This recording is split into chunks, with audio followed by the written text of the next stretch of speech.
It is up, everyone.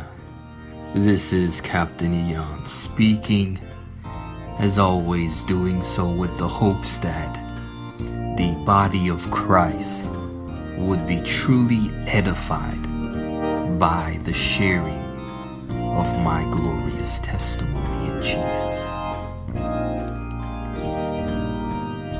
How does it feel to be chosen for something? That is the question I ask.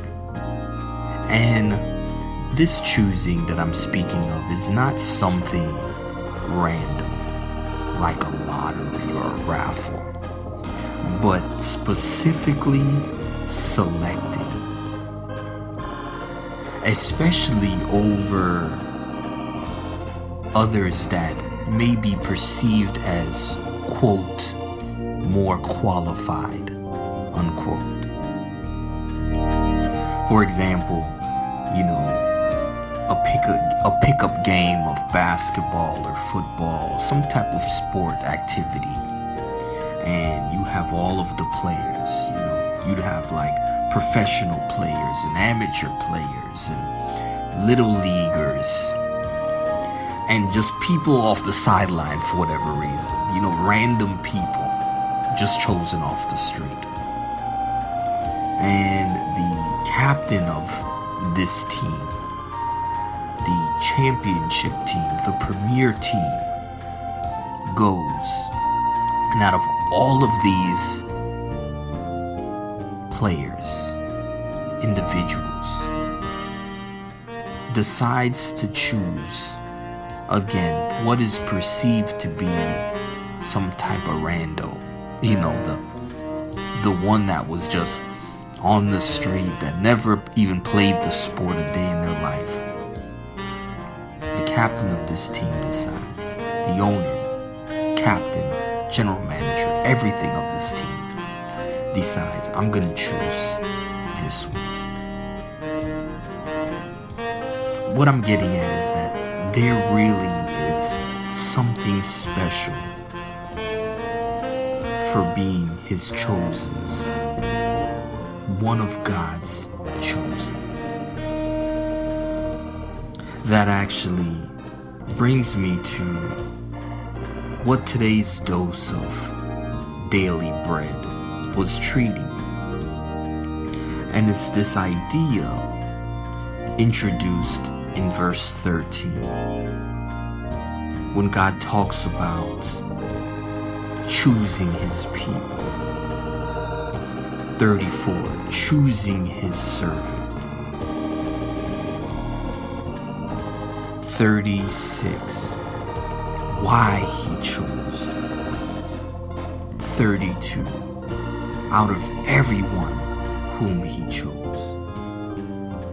All of these reasons here are specific to, a lot of times, him taking the perceived least and making it the best through him, honoring faithfulness and dedication, perseverance in those he chooses. And ultimately, he chooses himself. He places his name upon individuals. His stamp of approval is his name. And therefore, he chooses his name. So those who have been stamped with his precious name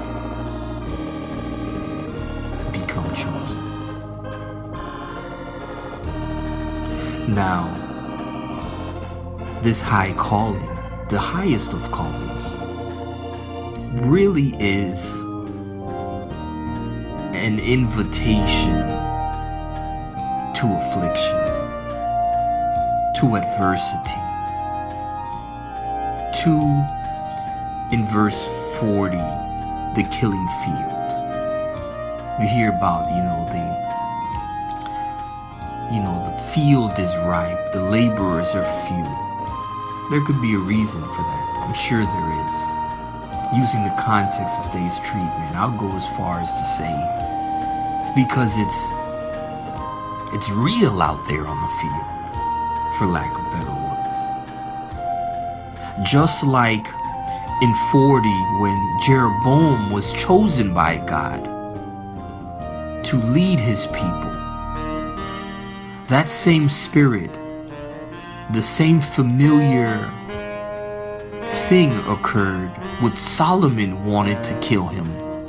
That happened with Solomon's father when God chose David to reign over his people. Saul decided he was going to kill the chosen. So it is that when the champion of love stamps an individual with his name, thus choosing them for the winning side, the ruler of nothing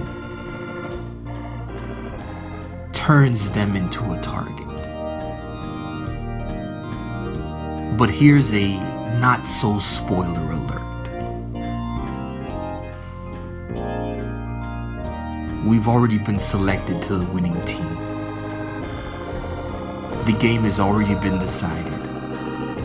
The buzzer has already sounded. The fat lady has already sung.